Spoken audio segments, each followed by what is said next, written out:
Quiero invitarles a que abran sus Biblias en el libro de Génesis, el capítulo 4, y vamos a continuar nuestra serie en el libro de Génesis, los primeros 11 capítulos. Ya predicamos toda una serie sobre la vida de Abraham desde Génesis capítulo 12 y después predicamos una serie sobre la vida de Isaac y después predicamos una serie sobre la vida de Jacob y de José.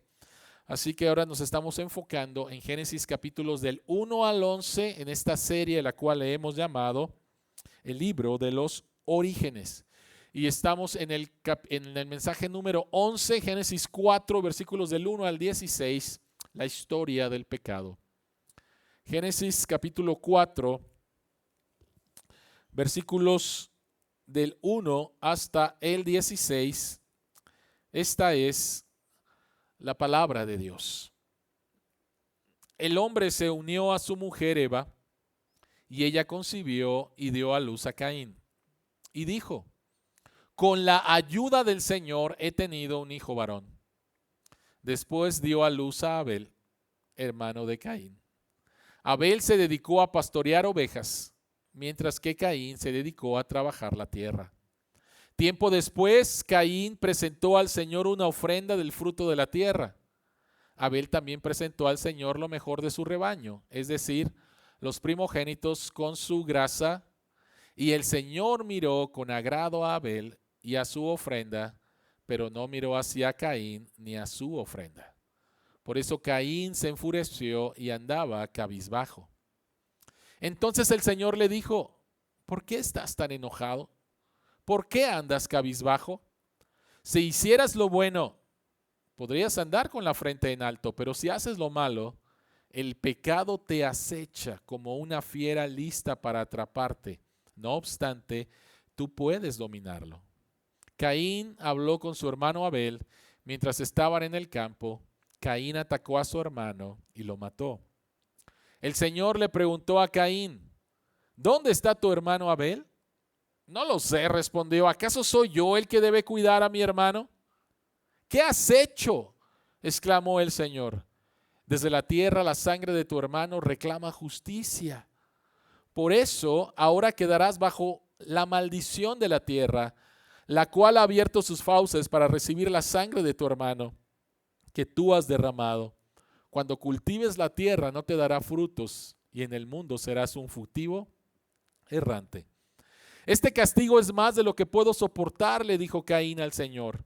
Hoy me condenas al destierro y nunca más podré estar en tu presencia. Andaré por el mundo errante como un fugitivo, y cualquiera que me encuentre me matará.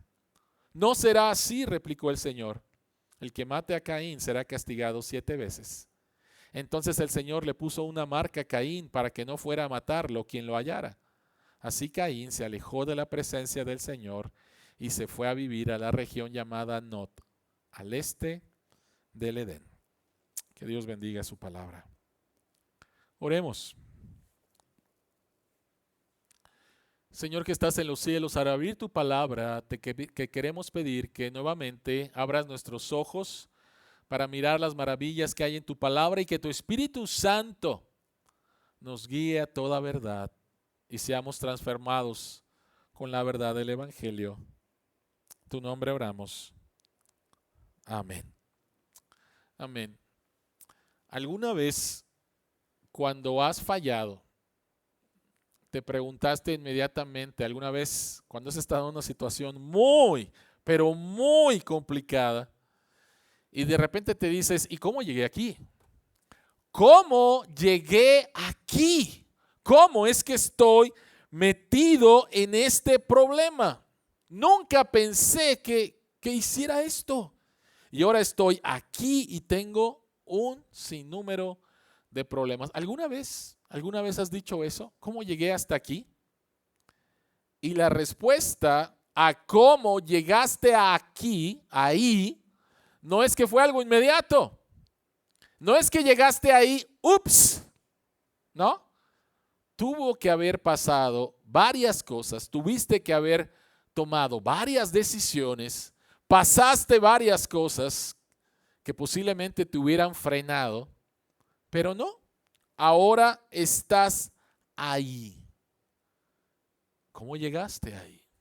Estamos hablando ahora de Génesis capítulo 4 y estamos en la parte de la Biblia que es la caída. ¿Recuerdan de lo que hemos estado hablando?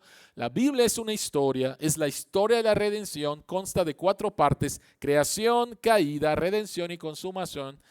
Y después de Génesis capítulo 3 estamos en la caída, estamos en los efectos de la caída. Todavía estamos batallando con esto, todavía estamos batallando con el pecado.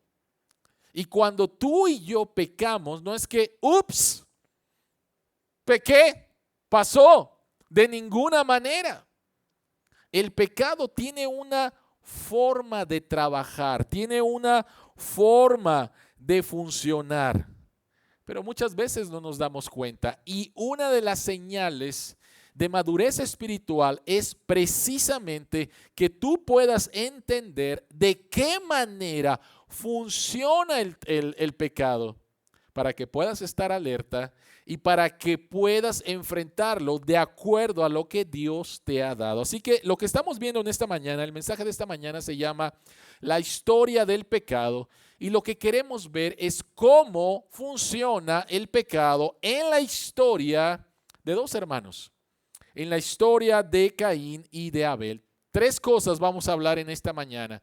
La primera, vamos a hablar acerca del comienzo del pecado. Número 2, el acto o la acción del pecado. Y número 3, el fin del pecado. ¿Cómo funciona? ¿Cómo trabaja el pecado? El inicio, el acto y el fin del pecado.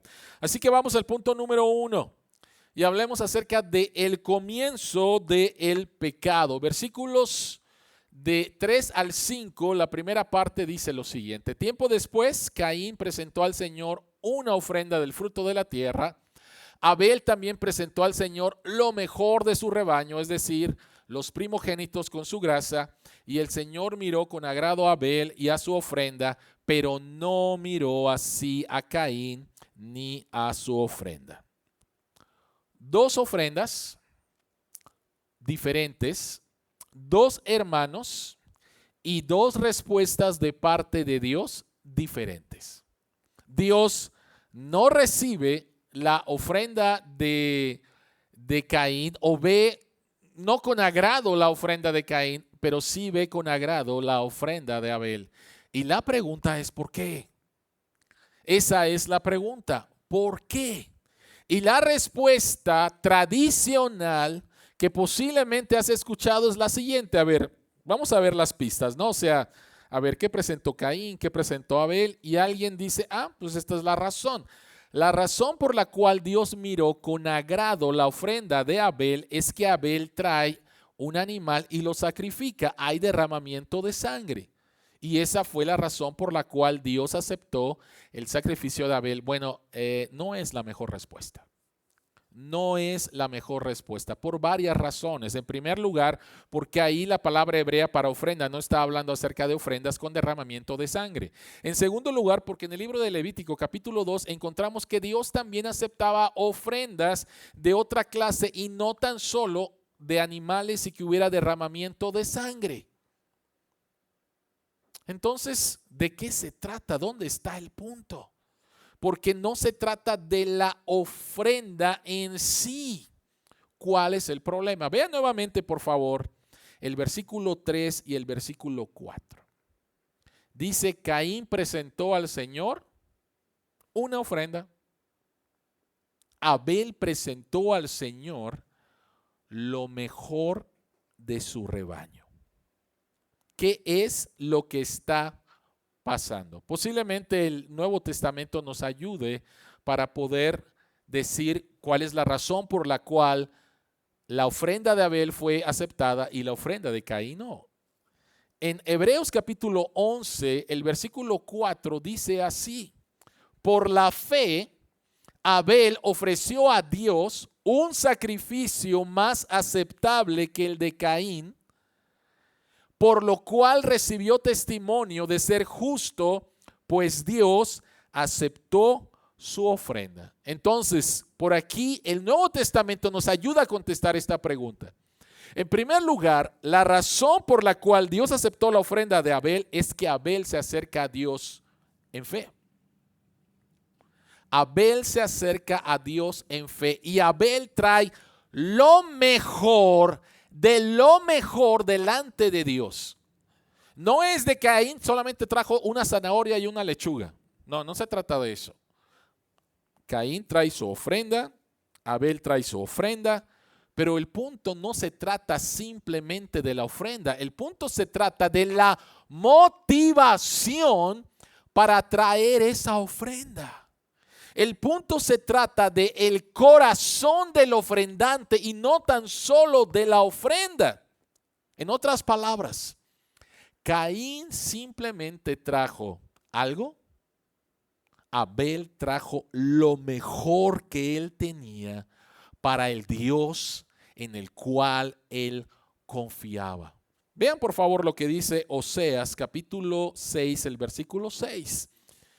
Lo que pido de ustedes, dice Dios, es amor y no sacrificios, conocimiento de Dios y no holocaustos.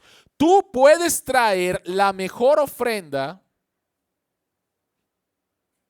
y tu corazón estar bien lejos de Dios. Y simplemente traes tu ofrenda porque pues es lo que se acostumbra, se nos pide para sostenimiento de la iglesia, etcétera.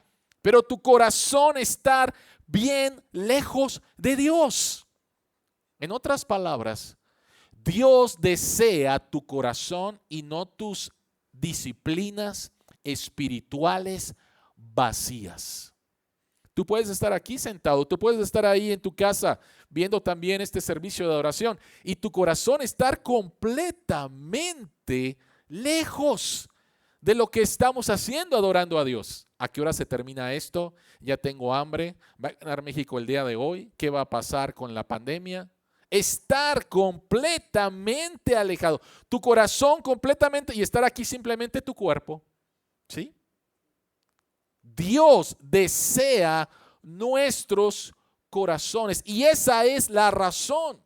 La ofrenda se trata de la actitud y de la motivación del adorador. Entonces tenemos a Caín que simplemente trae algo para Dios porque no ama a Dios con todo su corazón, con toda su alma, con toda su mente, con todas sus fuerzas.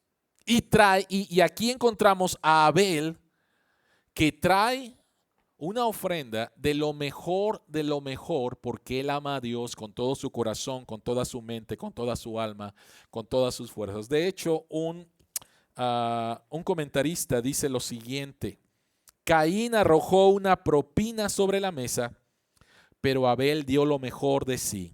Caín cedió sus ingresos, pero Abel cedió su capital.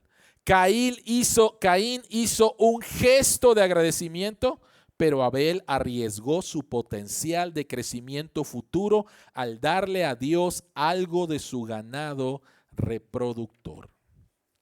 En otras palabras, para Caín, Dios simplemente es algo que tengo que hacer, ¿sí? No es lo que más amo. La persona que más amo soy yo. Así que le voy a dar simplemente algo de lo que tengo, punto, y se acabó. Quien se ama más, a quien más ama Caín es a él mismo.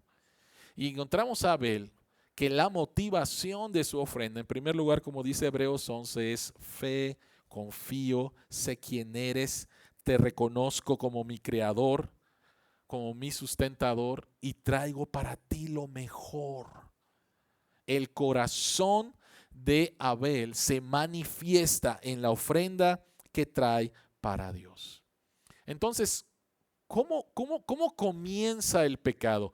El pecado no son acciones simplemente. Recuerden, por favor, lo hemos dicho muchas veces. El pecado es una condición que se manifiesta en acciones. Y la acción del pecado comienza desde antes y comienza con una falla en nuestra adoración. El pecado comienza con una falla en nuestro corazón. Caín falló al presentar su ofrenda delante de Dios en el altar porque su corazón no estaba ahí, no estaba en Dios. Y por lo tanto, Caín va a fallar cuando está en el campo discutiendo con su hermano y lo va a asesinar. Tus mejores ofrendas demuestran en dónde está tu corazón. En otras palabras, tú vas a adorar lo que más amas. Tú vas a adorar lo que más amas. La pregunta es, ¿cuáles serían dos indicadores para saber qué es lo que más amas? Porque lo que más amas, adoras. Lo que más amas, tú vas a vaciar tu corazón. Y dos indicadores muy sencillos son el dinero y tu tiempo. Como tú usas el dinero y como tú usas el tiempo, son indicadores de qué es lo que tú más amas. Algunas personas posiblemente aman tanto su seguridad personal que ahí estás guardando y ahorrando y no tiene absolutamente nada de malo en ahorrar, te animo a hacerlo, pero lo haces por cuidado personal, ¿sí? Por tu seguridad. O posiblemente lo que más amas es la manera en que otros te van a ver. Y entonces tú vas a emplear tu dinero para mostrarte ante otros de la mejor manera, porque eso es lo que más amas. O simplemente hablemos de tiempo, ¿sí? Tu tiempo es un indicador con respecto a qué es lo que más amas. Nuevamente, lo que más amas es entonces lo que más vas a adorar. Caín no amaba a Dios. Aquí te traigo algo. Abel amaba a Dios. Aquí te traigo lo mejor. Entonces, ¿cómo empieza? ¿Cómo comienza el pecado? La historia del pecado no es, ups, aquí estoy, aquí caí. No me di cuenta. No, no es cierto. Comienza con una falla de adoración. En lugar de adorar a Dios, hay otra cosa en la creación que amo más que a Dios. Y muchas veces somos nosotros mismos. Pero el pecado continúa y el pecado entonces pasa a ser una acción. Después de que Dios acepta la ofrenda de Abel, pero no la de Caín, ¿qué es lo que pasa? Dice que Caín se enfureció, estaba enojado, andaba cabizbajo. Dios le llama, ¿sí? Le dice lo que tiene que hacer. Abel no acepta. Va con su hermano al campo y asesina a su hermano. Hablemos entonces acerca de que en el acto del pecado y veamos cuán egoísta es el pecado dentro de nosotros. El homicidio empieza en el corazón humano y después se manifiesta en acciones. Y esto está en conformidad con la enseñanza de Jesucristo en el Sermón del Monte. Jesucristo dice, ustedes han escuchado que no deben de matar, ¿verdad? Pero yo les digo que si tú te enojas con tu hermano y si tú le dices a tu hermano tonto y muchas otras cosas más, ya lo has asesinado dentro de tu corazón. En otras palabras, antes de la acción está el corazón. ¿Por qué Caín asesinó a su hermano? Bueno, esa pregunta la contesta el apóstol Juan en 1 de Juan 3:12. Y él dice, no seamos como Caín, que por ser del maligno asesinó a su hermano. Y después la pregunta, ¿y por qué lo hizo? Porque sus propias obras eran malas. Sus propias obras eran malas. Su corazón era malo.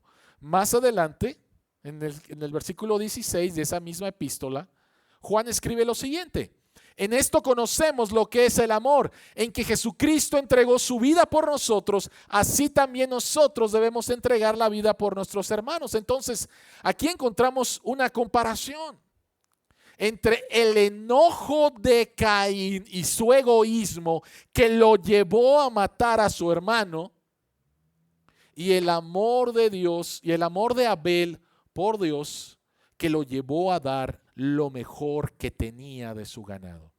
El amor es autosacrificio y el enojo es egoísmo.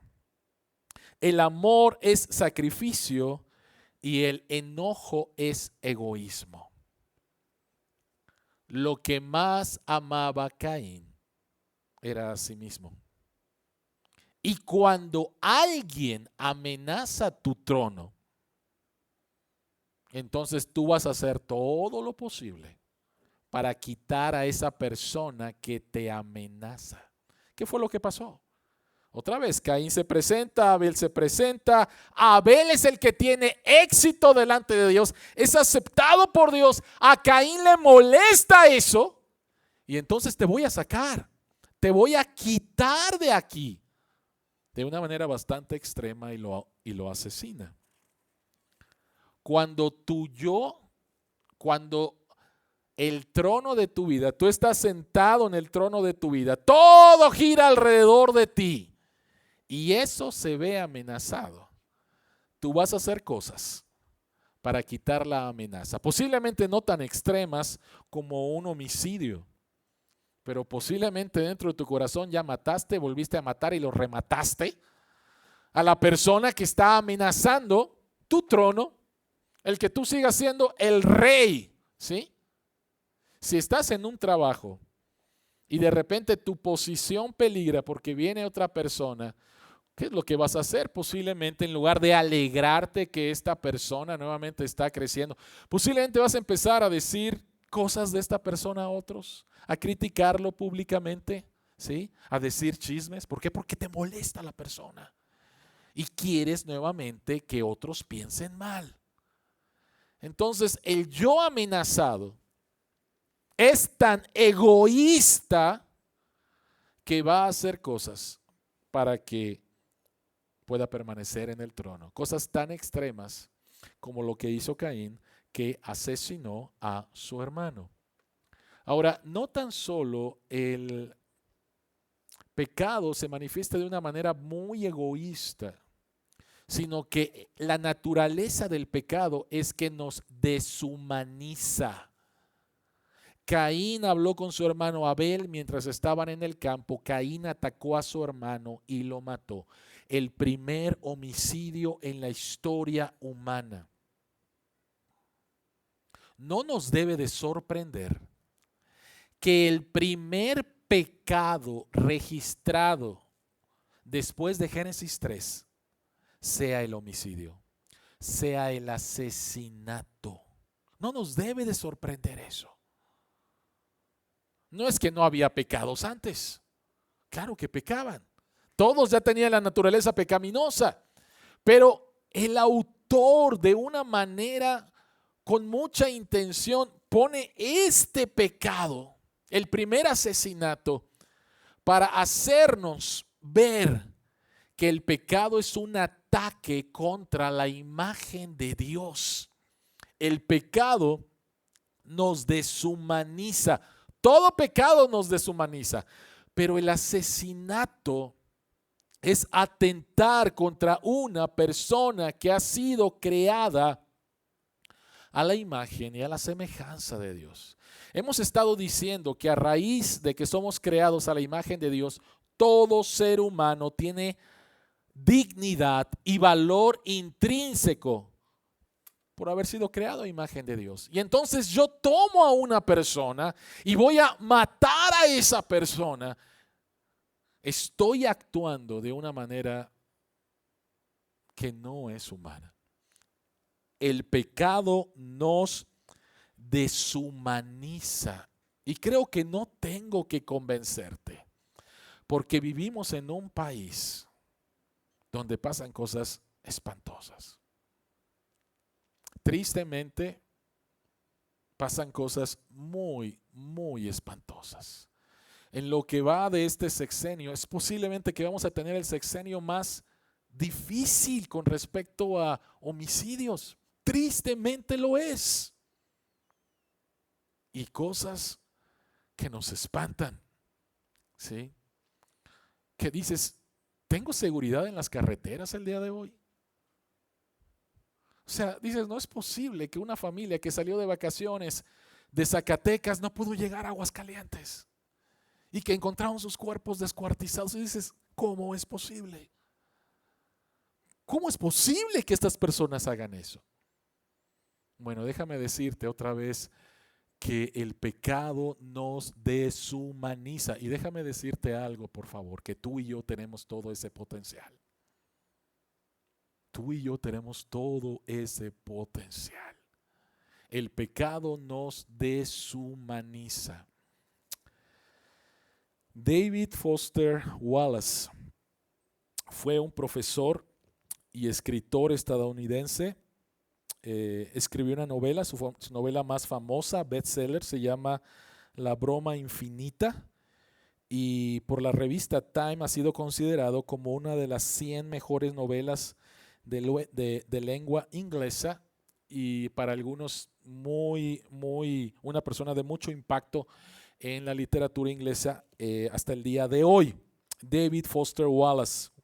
Bueno, él en un discurso de graduación en el 2008, antes de suicidarse, siendo conocido, teniendo un trabajo, teniendo una familia, dio un discurso no creyente. Esta persona no fue creyente, pero escucha su discurso, una parte de su discurso con respecto a la idolatría, con respecto al pecado y a lo que puede hacer en tu vida.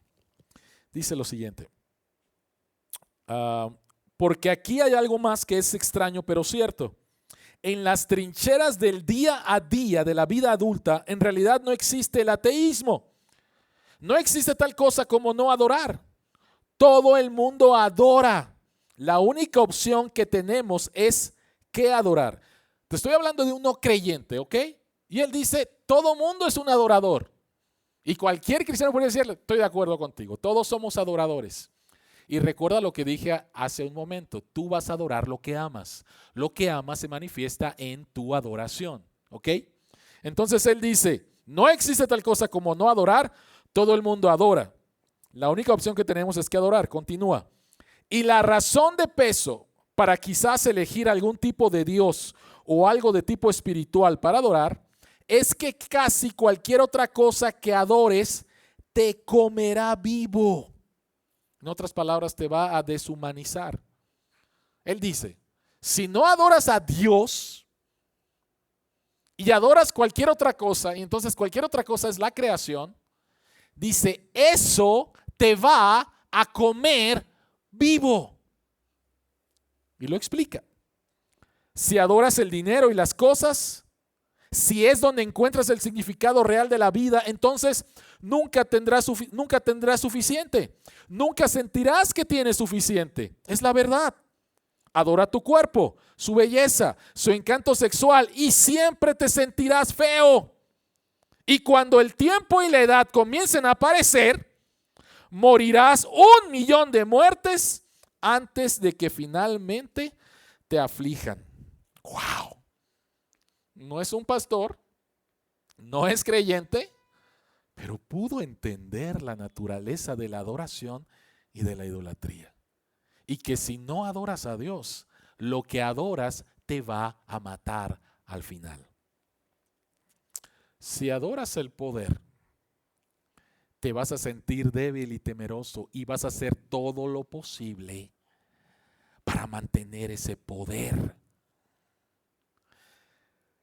Si adoras tu intelecto, vas a hacer todo lo posible para que delante de los demás aparezcas como inteligente cuando de verdad te sientes como un tonto. Si adoras la sexualidad, al final el sexo fuera de Dios te va a matar. Es horrible el tráfico sexual. Es horrible cómo tratan a mujeres y niñas simplemente como un pedazo de carne. La Biblia es bastante clara. Lo que amas, adoras, y si no es Dios, entonces se llama idolatría. Es un ídolo falso, sus promesas son falsas y al final te va a esclavizar y al final te va a matar.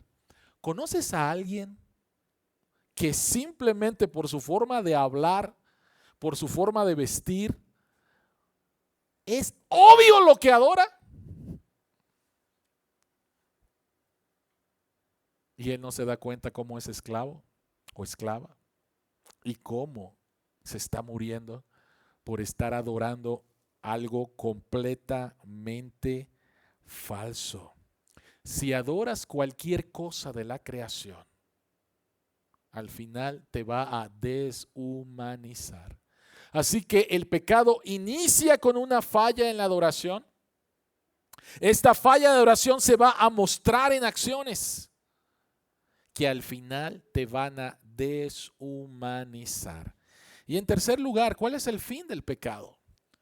¿Cuál es el fin del pecado? Bueno, hay tres opciones. La primera de ellas, hablemos acerca de la persona que no se arrepiente. El fin para esta persona es miseria. La miseria de un corazón impenitente. ¿Qué fue lo que pasó? Es muy interesante que Dios busca a Caín después de que asesinó a su hermano y le hace una pregunta: ¿dónde está tu hermano Abel? ¿Qué fue lo que pasó después de que Adán y Eva pecan? Dios, ¿dónde estás?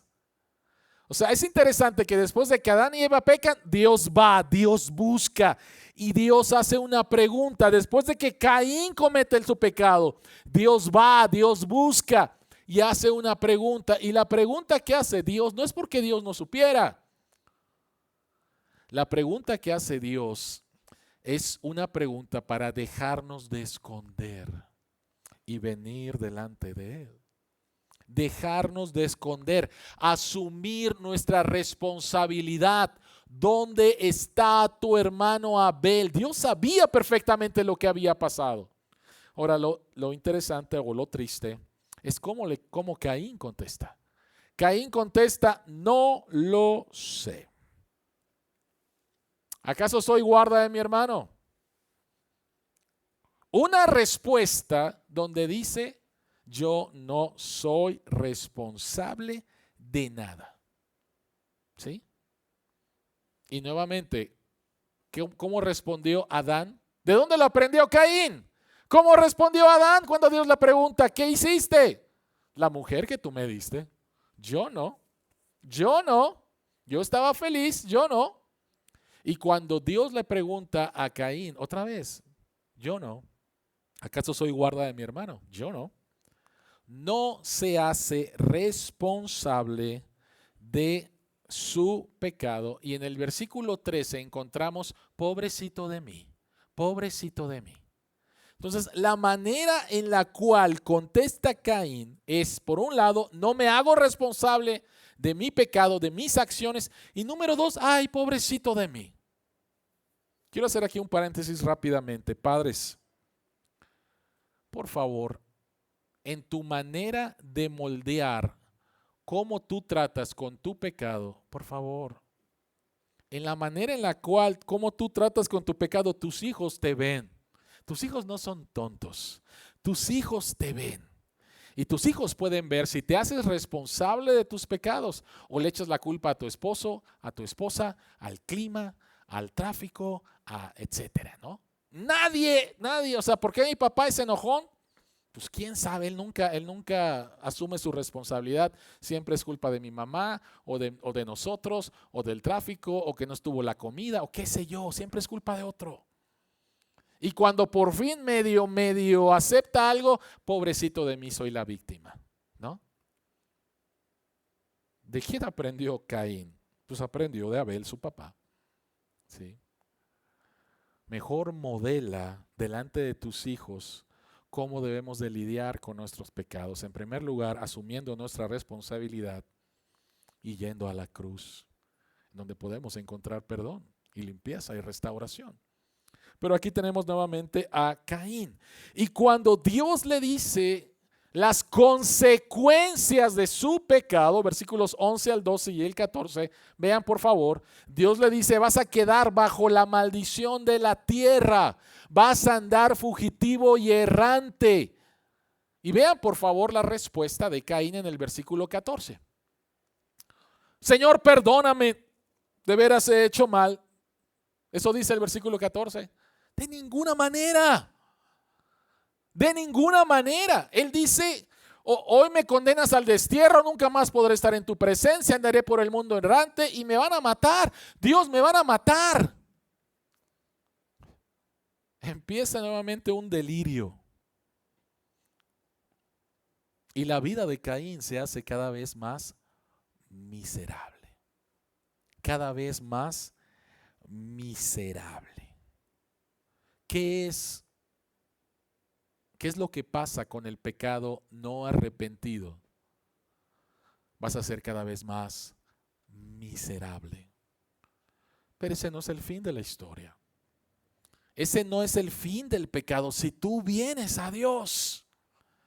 Porque lo que encontramos es que después de Génesis capítulo 3, el versículo 15, tú puedes encontrar gracia. Y vean por favor cómo Dios le responde a Caín cuando Caín le dice: es que cualquiera que me vea me va a matar. Y vean lo que Dios dice. Dios dice: no será así. Caín acaba de matar a su hermano y y Caín tiene miedo de su propia vida. Y Dios le dice: no será así. Dios protege a Caín. ¿What? ¿Cómo que Dios protege a Caín? Dios protege a Caín aún después de haber derramado sangre humana. Dios protege a Caín y la pregunta es: ¿por qué? Porque Caín sigue siendo su criatura, creado a su imagen, caído. Pero Dios muestra lo que los teólogos llaman gracia común. Esto concuerda con lo que Jesucristo dijo en Mateo capítulo 5, el versículo 45. Dios hace que salga el sol sobre los malos y los buenos y que llueva sobre justos e injustos.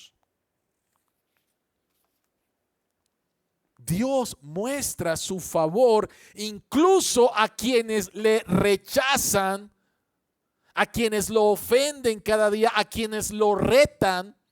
Dios sigue mostrando su gracia común. Lo que encontramos a partir de aquí, Génesis capítulo 4, es la historia de cómo la simiente de la mujer y la simiente de la serpiente se van entrelazando. Sus relaciones. La simiente de fe y la simiente de incredulidad. Ya leímos Hebreos donde decía que Caín era del maligno y por eso sus obras eran malas, ¿sí? Él simboliza, representa la simiente de la serpiente y Abel representa la simiente de fe. Y aunque Dios manifiesta gracia común a los incrédulos, esa gracia no salva.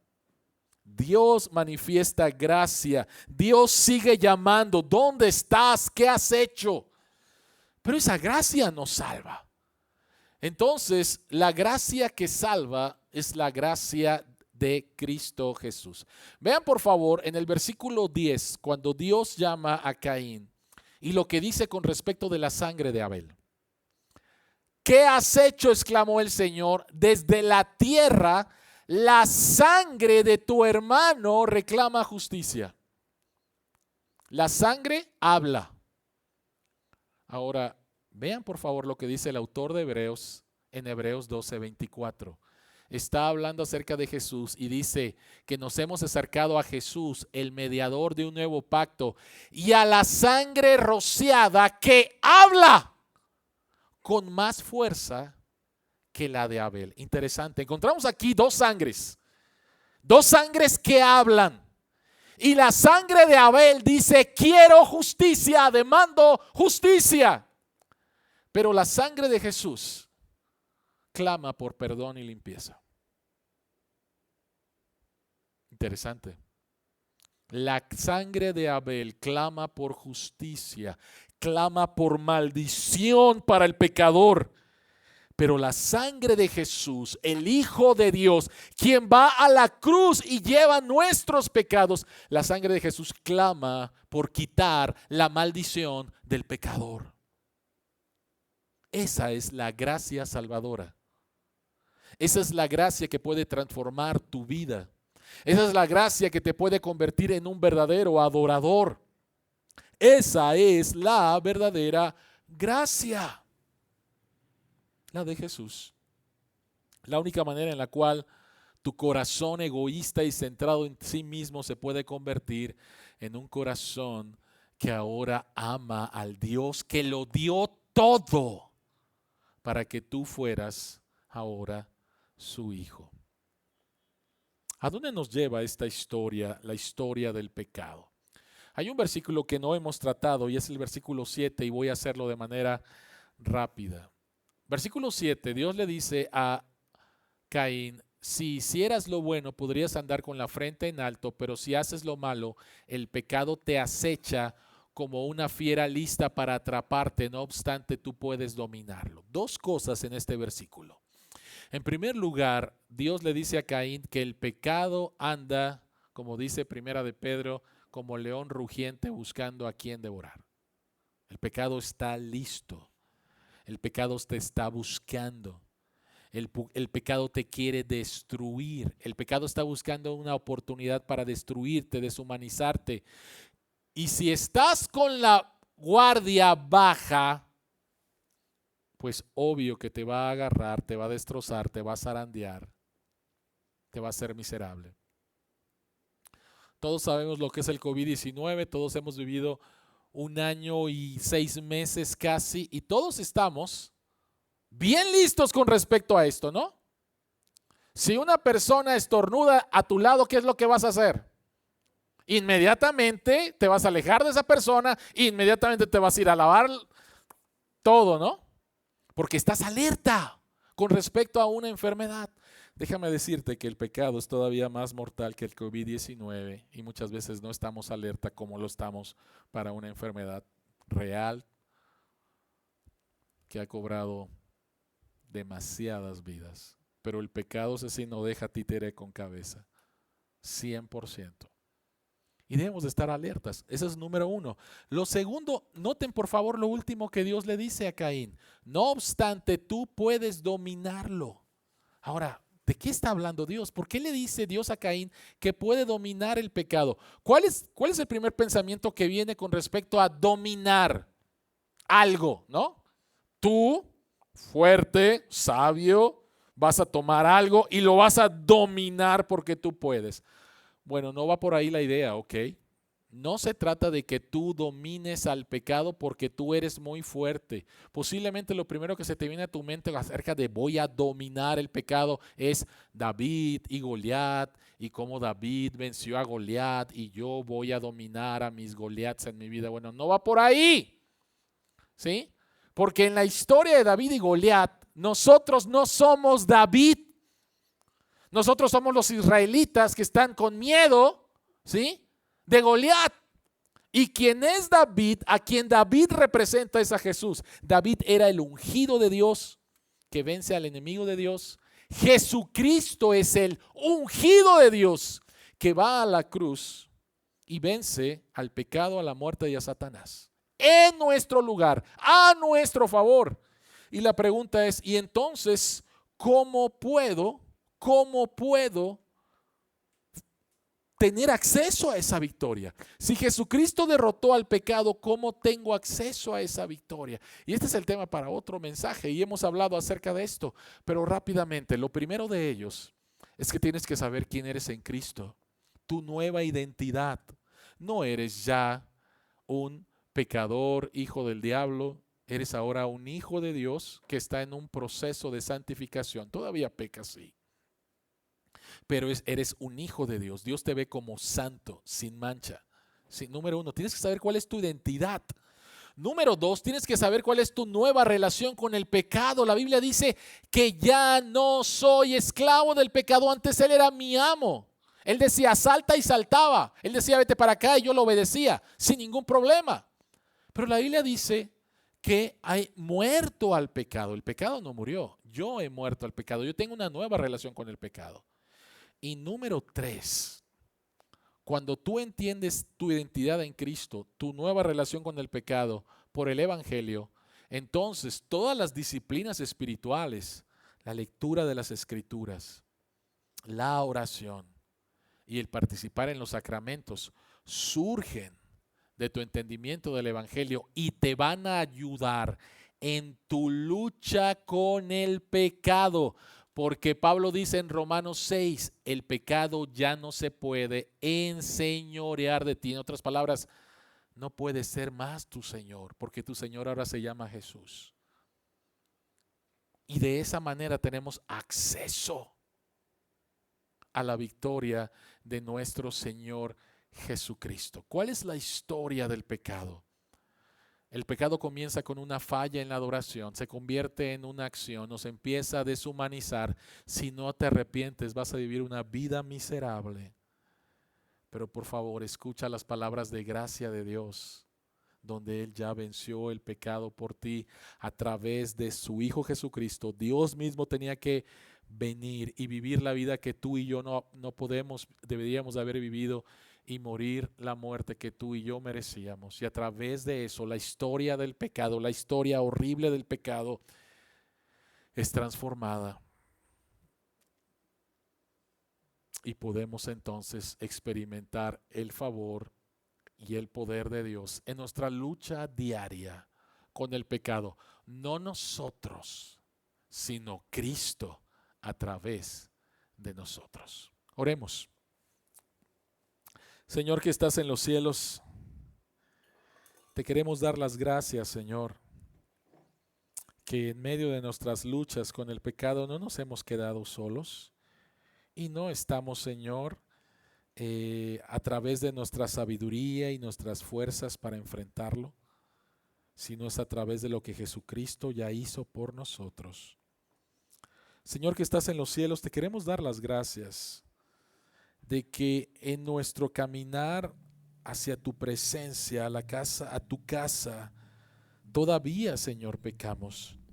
Mas sin embargo, Señor, en nuestra lucha con el pecado nos has dado absolutamente todo para enfrentarlo.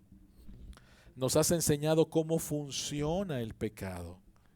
Y te pedimos, Señor, que nos ayudes entonces a entender más y deleitarnos más en la salvación que nos has dado, para entonces verdaderamente amarte con todo nuestro corazón, con toda nuestra mente, con toda nuestra alma y con todas nuestras fuerzas. Señor que estás en los cielos, a ti sea toda la gloria y la honra. Permite, Señor, que sigamos adorándote. En el nombre de Jesús. Amén.